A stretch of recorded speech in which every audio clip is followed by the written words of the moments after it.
bonjour, bienvenue à Faites-moi lire au Champ Libre dans le cadre de Jardin d'hiver où j'ai la grande joie de recevoir l'artiste associé en la personne de Jean-Baptiste Dallamot avec qui nous allons échanger autour d'un roman qui fait basculer le réel et l'adolescence, La Nuit ravagée. Bonjour Jean-Baptiste. Bonjour. Alors le grand public vous connaît déjà notamment pour Règne animal et Le Fils de l'homme.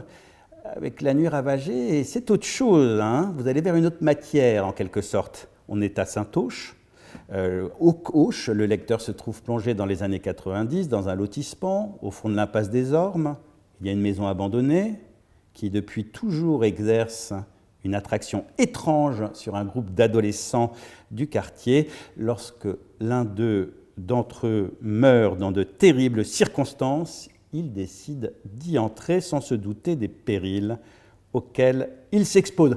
Jean-Baptiste, quel a été le point de départ de votre projet? Est-ce que c'est la maison? Est-ce que c'est la bande? Et quelque chose de merveilleux entre les deux qui vous a inspiré? L'idée première, ça a été avant tout le désir un peu flou de raconter les années 90 telles que je les ai vécues en tant qu'adolescent et dans une banlieue entre ville et campagne du sud-ouest de la France. Et puis quand j'ai réfléchi à la façon dont je pouvais représenter ces années-là, très rapidement il y a un territoire qui s'est imposé, qui est celui du lotissement, parce que j'ai grandi dans un lotissement, et que c'est encore un territoire assez peu présent en littérature française, et le souvenir d'une maison abandonnée qui se trouvait dans ce lotissement. Moi j'ai été un gamin passionné par la littérature de genre, et très rapidement j'ai compris que la façon la plus honnête pour moi de revisiter ces années-là, c'était à travers le prisme du genre horrifique et fantastique. Et vos 5 adolescents sont très incarnés, sont très bien campés, c'est vraiment très réussi. Alors, quelle est la part de rencontre, d'observation et quelle est la part de vous-même? C'est-à-dire en quoi c'est aussi une collection de miroirs personnels, hein? Tout dans ce livre est de moi, d'une certaine façon. C'est ça. Alors c'est transformé par l'imaginaire, le prisme du ressouvenir, la fiction évidemment, le fantastique horrifique. Mais tout ce qui traverse ce roman, c'est à la fois des souvenirs d'adolescence, qui parfois sont sans doute des souvenirs infidèles à ce qu'a été la réalité aussi. Ça c'est l'effet de la mémoire qui est parfois déformant aussi. Mais c'est avant tout des sensations, des peurs, des désirs, des rêves qui ont traversé mon adolescence et je crois aussi celle de tous les jeunes de ma génération dans ces années-là. Alors, peur, trouble, on va y revenir, notamment trouble sexuel, mais aussi grand désir d'amitié pas contre les adultes, mais en tout cas comme une manière de créer un lien particulier. Ouais, je crois que c'est le propre de l'adolescence que de découvrir que d'autres liens sont possibles au-delà des liens familiaux et qu'on se constitue sa propre famille à travers des affinités électives. Ce sont les années durant lesquelles l'amitié prend une dimension très forte, très intense, où on vit des relations que parfois on peine à retrouver d'ailleurs à l'âge adulte. Quand vous prenez les années 90, il y a clairement une volonté pour vous-même et par vous-même d'aller à la recherche d'une forme de mémoire personnelle, hein. Mais est-ce que vous pensez aussi que ce que vous faites n'aurait pas été possible dans les années, par exemple, 2020 ? Je pense que cette représentation de l'adolescence, elle parle aussi probablement à celles et ceux qui ont vécu leur adolescence dans les années ou qui vivent leur adolescence aujourd'hui. Ça, c'est le propre et la magie de la littérature. Vous pouvez lire un livre qui raconte une adolescence dans les années 1910 et trouver des échos à votre propre adolescence. L'adolescence, c'est une thématique universelle et quelle que soit l'époque durant laquelle elle se vit, elle est traversée par les mêmes désirs, la même soif de liberté, les mêmes rêves. C'est ce qui fait d'ailleurs que les auteurs y reviennent systématiquement et que la littérature est traversée par des récits d'adolescence. Oui, tout à fait. Il y a quand même dans le fait d'avoir les années 90 pour adolescence, il y a quelque chose en plus que vous faites, alors peut-être que c'est ma lecture, hein, mais on sent que vous cherchez à donner un goût, je dis bien un goût, aux années 90. Je ne sais pas comment dire ça, de la même manière, si vous voulez, que Flaubert disait qu'il avait écrit tout Salammbô pour décrire la couleur jaune, et bien vous j'ai l'impression que tout est fait pour essayer de trouver l'essence, l'ester de l'odeur des années 90. Oui, parce que je crois en effet que les années 90, elles ont eu une saveur, une teinte, un goût particulier. Et c'était quelque chose qu'on était tout à fait incapable de nommer à l'instant où on les vivait.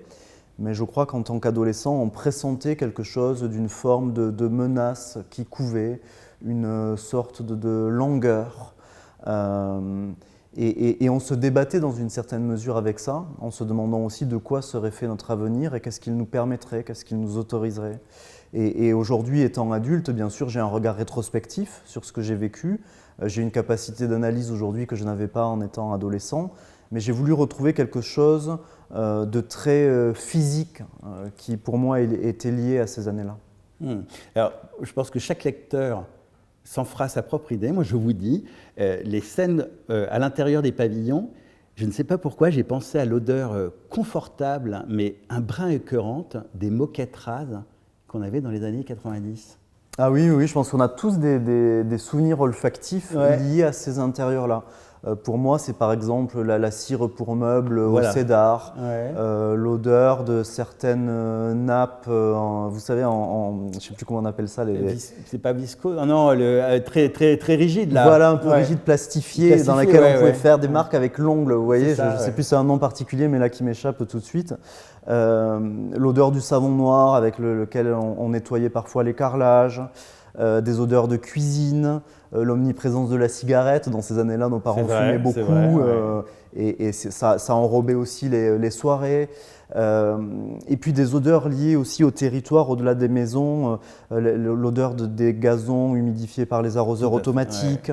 Enfin, il y a toute une cohorte comme ça de parfums qui, en fait, pour un écrivain, sont aussi une façon de mobiliser l'imaginaire du lecteur et de le ramener de manière très physique dans ces années-là et dans ces paysages-là. D'ailleurs, on va le voir, mais tout est physique chez vous. Avec cette particularité, j'aime toujours attacher les écrivains à un des sens. Vous, c'est clairement l'odorat. Oui, j'ai une mémoire très olfactive. Ouais, ça se sent. Hein. Voilà. Et je pense que je me suis construit en tant qu'écrivain en mobilisant le prisme des sens à travers la langue et la littérature. Absolument. Absolument. On est à Saint-Auge, donc ville fictive, non loin de Toulouse. Là, on vient de bien poser le décor à travers cette lecture particulière, cet angle particulier qui est sensoriel comme ça. Mais évidemment, on a un microcosme d'humain avec la relégation, la masculinité toxique, le racisme diffus, les familles disloquées. Alors, vous évitez l'essai sociologique, en fait, parce que tout passe par les sensations. C'est ça. Oui, tout passe par les sensations et par le récit de l'intime, en fait. C'est pas tant l'analyse globale avec une forme de point de vue en retrait comme ça qui m'intéresse que ce qu'a pu être l'expérience vraiment de ces années-là, de vivre dans ces territoires-là, dans ces maisons-là, dans ces familles-là. Et puis approcher ce type de récit par l'intime, c'est aussi une façon d'engager le lecteur émotionnellement et de donner sens à la partie plus fantastique et horrifique du roman. Oui, mais précisément, c'est là où c'est particulièrement bien agencé, je trouve, parce qu'en fait, la survenue du merveilleux ou de l'horreur, peu importe, tient autant du social que du surnaturel. Oui, alors ça, c'est quelque chose en effet qui m'a, moi, semblé absolument évident parce que je pense que j'ai été nourri par une littérature américaine aussi qui savait lier une approche plus réaliste avec un parti pris fantastique ou horrifique. Mais il est vrai que c'est très peu pratiqué en littérature française et que du coup, c'est aussi ce qui peut-être est surprenant avec ce livre-là, c'est qu'il a tout un pan qui est très ancré dans une forme de réalisme social et qui rejoint peu à peu une partie beaucoup plus onirique et fantastique. Et puis du réalisme magique même. Donc c'est en effet pas un grand écart. On n'est pas habitué en France à ça. Oui, oui. Arrivons donc au cœur précisément de cette magie, en tout cas de ce roman de genre avec la maison abandonnée qui n'est pas un décor, qui est quasiment un personnage. Vous la traitez comme une sorte de chambre noire du psychisme adolescent, une machine qui attire, absorbe, révèle. Alors, dans votre postface, vous parlez de Freud en parlant de l'inquiétante étrangeté. Dites-nous en plus, s'il vous plaît, parce que j'ai une question à vous poser à ce propos. après? Alors c'est à la fois un concept qui a été développé par Freud en psychanalyse, qui a aussi été repris par des chercheurs américains pour caractériser ce qu'ont été justement les années 90, ce sentiment d'inquiétante étrangeté. Cette façon dont parfois la réalité la plus quotidienne peut nous sembler se disloquer et dérailler de manière infime et symbolique. Et c'est, je crois, ce que nous ressentions en tant qu'adolescents dans ces années-là, et c'est ce que le livre explore pleinement en essayant de développer et d'incarner véritablement ce qu'ont pu être les peurs et les fantômes de ces années-là. Est-ce que vous connaissez Mélanie Klein? Oui.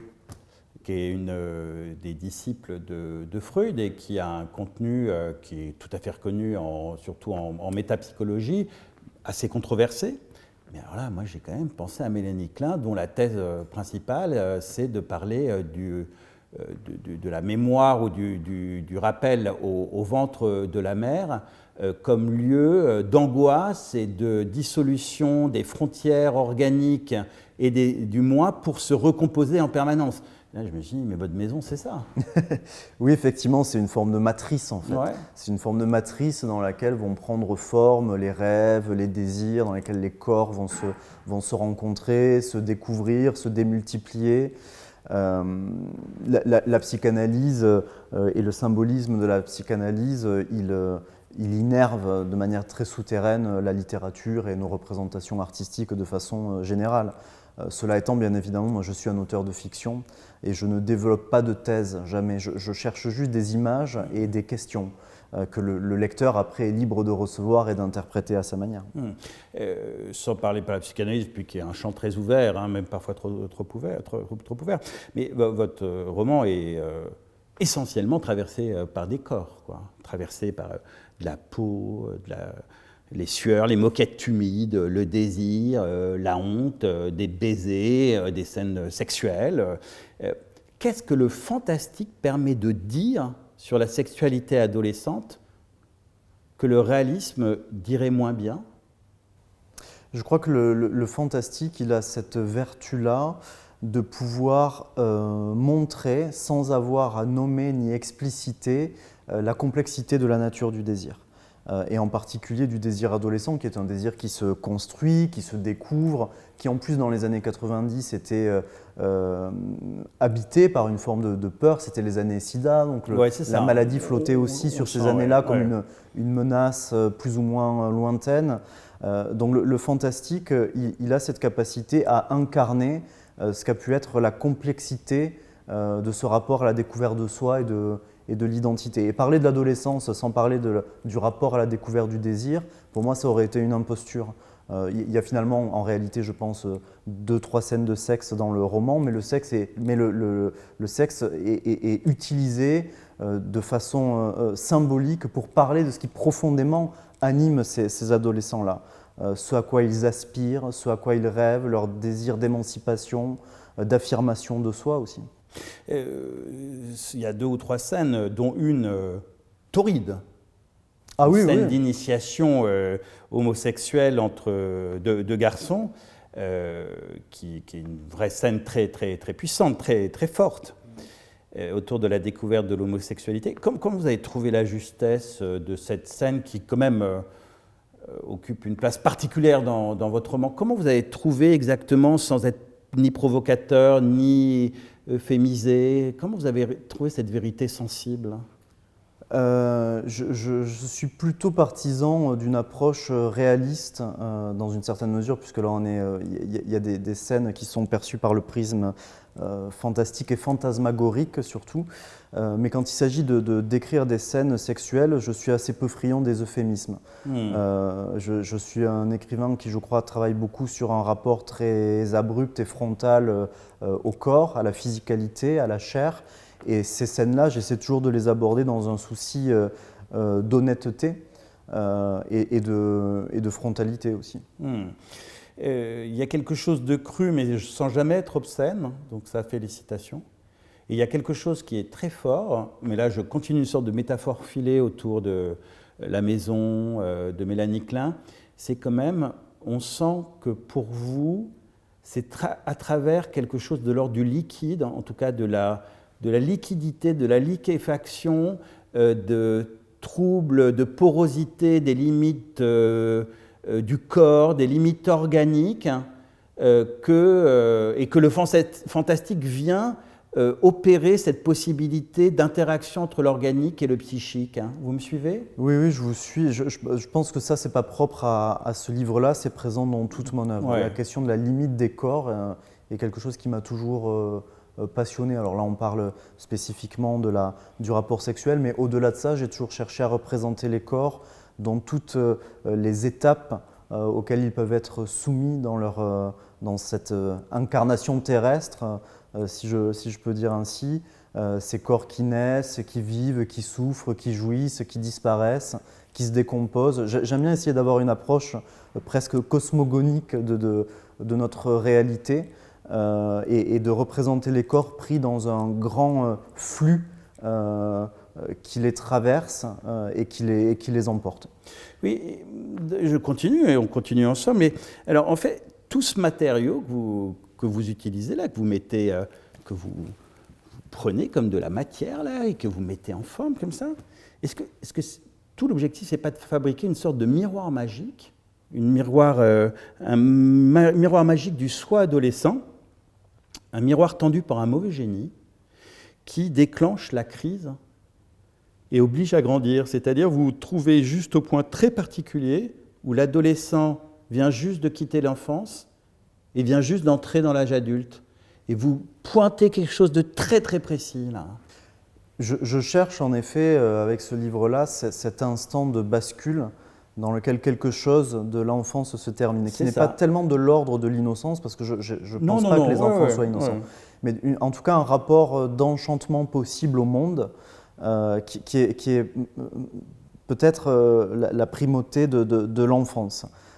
Il y a un point de bascule et de dévoilement de ce qu'est la réalité du monde, de ce qu'est la réalité du monde perçu par les adultes, qui est quelque chose d'indéfinissable en fait, de sans doute extrêmement ténu, qui varie en fonction de chacun de nous, de notre histoire, de notre sensibilité. Et le roman cherche de manière métaphorique à saisir quelque chose de cet instant où on perd l'enfance et où on se confronte à la violence du monde. C'est ce qu'on ressent très fortement. Et dans cet espace-là, il y a un truc qui est super, parce que tout ça est aidé par une sorte de danse, une danse de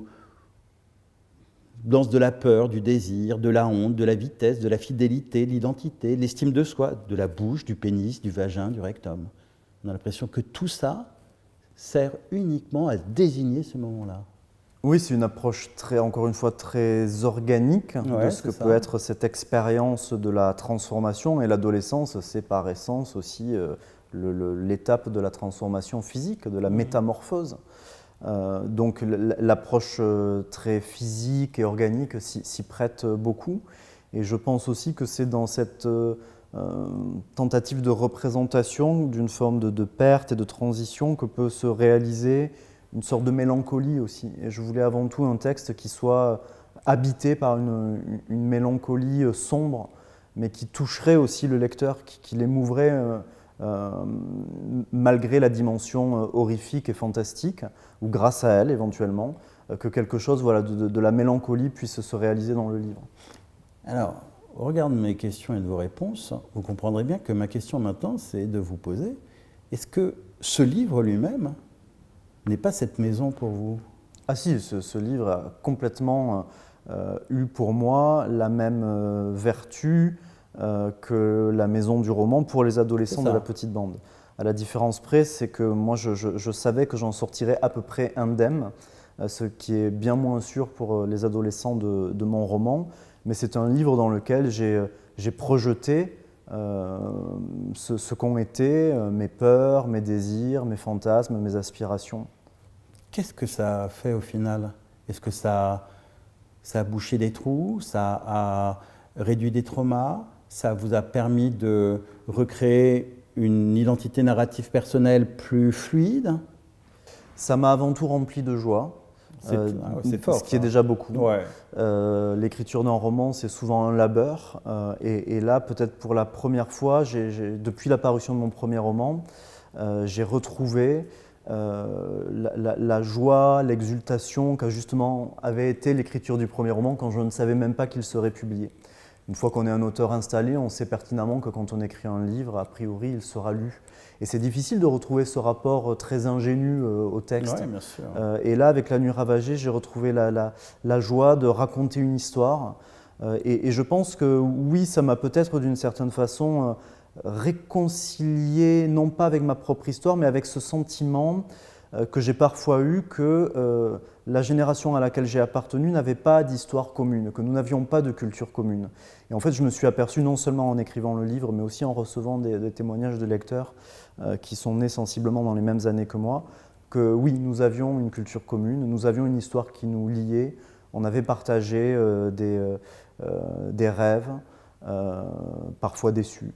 On avait partagé des vertiges, des désirs communs et que ça faisait lien entre nous. Des chansons aussi. Des chansons, des films, des lectures. Voilà, que tout ça, c'était une forme de matrice intérieure, de sédimentation intérieure qui nous lie. Des films comme par exemple The Thing de Carpenter. Oui, tout ce cinéma-là des années... Lovecraft. Oui, tout ce cinéma-là horrifique des années 90, il avait cette puissance incroyable de formaliser quelque chose de nos peurs et de nos désirs dans ces années-là, qu'on n'était bien évidemment pas capable de nommer parce qu'on les vivait et qu'on les découvrait. Mais le cinéma de genre, quelle que soit l'époque, a toujours été un peu un baromètre des peurs qui nous traversent collectivement. Et c'est ça qui est passionnant quand on s'aventure dans le genre. Est-ce que votre maison pourrait faire précisément être au cœur d'un film Netflix ? Ça serait une possibilité, éventuellement, qu'une adaptation se fasse. Je l'espère, en tout cas. J'ai bon espoir.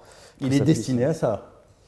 Alors non, mais je ne dis pas, vous l'avez. Je l'ai pas conçu comme ça. Je veux dire, moi, je vous dis que très clairement, il est fait pour être adapté. C'est certainement un livre qui a une dimension cinématographique parce qu'il visuel, et très forte. Ouais. Il est façonné par des influences cinématographiques. Donc évidemment, je crois que c'est un livre qui permet cette projection-là. Après, c'est vrai que moi, quand j'écris un livre, je l'envisage toujours comme une fin en soi, jamais comme un moyen pour atteindre une autre forme.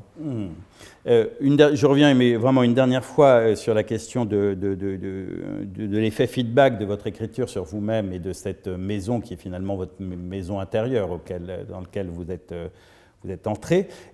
Quand vous l'avez visité, est-ce qu'il y a des choses quand même qui ont été trop violentes et que vous avez préféré fermer la porte et l'oublier parce que c'était, je sais pas, trop dur et que vous n'avez pas voulu retenir sur vous-même ? Non, jamais. L'écriture, pour moi, c'est un espace qui nécessite la confrontation intime. Ce n'est pas un espace dans lequel je dois m'épargner. C'est pour ça, d'ailleurs, que parfois l'écriture des livres peut me coûter physiquement et mentalement aussi. Mais c'est le prix à payer, je crois, pour qu'un livre... Je ne recherche jamais, j'ai jamais d'intention de vérité dans un livre, mais en tout cas d'une forme de sincérité. Et je crois qu'elle ne peut s'atteindre qu'au prix d'un effort qui nécessite de descendre en soi et de se confronter à soi-même. Mentalement, c'est quoi, un épuisement ? C'est souvent... vous savez, un livre, j'y travaille généralement 3 à 4 ans. Donc déjà, écrire un roman, c'est quelque chose qui emporte une partie de ma vie. C'est beaucoup de temps que j'y consacre. C'est souvent des années durant lesquelles... je vis avec l'histoire en permanence, je rêve du roman que j'écris, j'habite cette réalité parallèle de façon permanente. Obsessionnelle même. Et obsessionnelle, oui, bien sûr. Parfois, ça me sépare aussi du monde et de mes pairs et de mes proches. Donc, il y a un coût à payer qui est raisonnable. Et évidemment, je veux dire, j'ai aussi conscience d'être dans une position très privilégiée en étant romancier, en étant lu, en ayant la chance d'être lu. Mais néanmoins, quand je termine un roman, j'ai toujours l'impression qu'il m'a un peu amputé de quelque chose, d'une petite part de moi. Vous n'avez jamais peur que la porte de la maison se referme avec vous à l'intérieur ? Non, jusqu'à présent, j'ai plutôt l'impression qu'en fait, ce travail-là m'a aidé à grandir. à la fois en tant qu'écrivain, parce que de livre en livre, on progresse, on apprend à manier son art, on comprend ses faiblesses, on analyse mieux ses forces aussi, on découvre des nouveaux territoires, mais aussi en tant qu'homme et en tant que citoyen. Un livre, par exemple, tel que Règne animal, c'est un livre qui, moi, m'a ouvert à la question de la condition animale que j'avais complètement évacuée de mon existence jusque-là.